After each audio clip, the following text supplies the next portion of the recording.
Find the positive value of k for which the quadratic equation x square plus kx plus 64 equal to 0 and x square minus 8x plus k has real roots। देखो real roots के लिए condition होती है कि d must be greater than और equal to 0।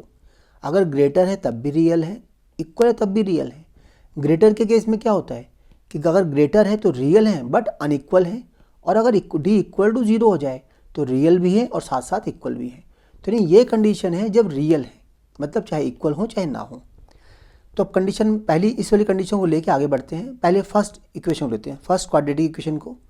इसमें दिया x square plus k x plus 64, इसमें डी फाइंड करते हैं। D equal to b square minus 4ac होता है। यहाँ पे बी हमारे पास है के, कॉफिशिएंट ऑफ एक्स, तो यहाँ लेते हैं के square minus 4a। A coefficient of x square है दैट इज़ 1 और सी है 64। इसको सॉल्व किया तो आएगा के स्क्वायर माइनस 256। अब हमें दिया है कि इसके रूट्स जो है रियल ऑलरेडी हैं। It means D is greater than और equal to 0। This implies K square minus 256 greater than equal to 0। It means K square is greater than equal to 256।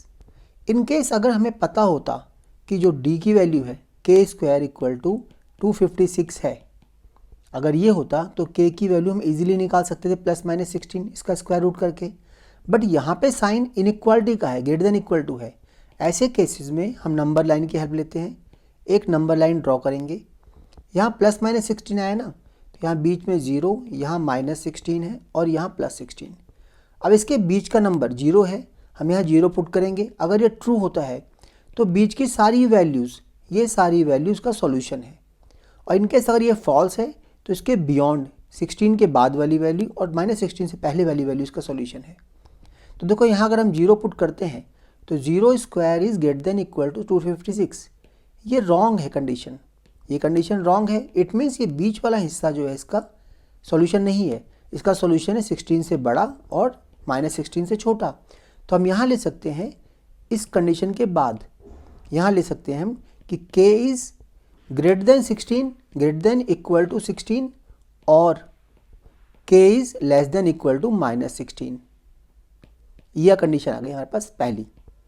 अब आते हैं हम अगले क्वेश्चन पे जो का सेकंड पार्ट है। सेकंड पार्ट में दिया हुआ है ये x square minus 8k plus k। यहाँ अगर हम d फाइंड करते हैं, d equal to b square minus 4ac।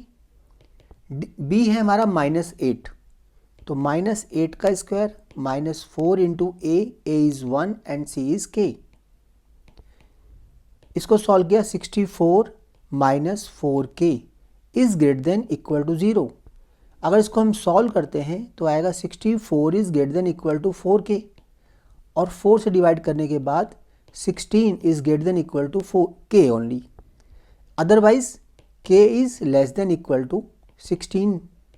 देखो ये कंडीशन कहती है हमारी k is less than equal to 16 है और ये कहता है k is greater than equal to 16 है। बट एक चीज़ दोनों में कॉमन है, that is k equal to 16। k equal to 16 दोनों में कॉमन है। तो यही कॉमन आंसर जो है हमारा इसका रिक्वायर्ड आंसर होगा, क्योंकि दोनों को सेटिस्फाई करेगा k इक्वल टू 16। तो इसमें k की वैल्यू क्या आएगी 16।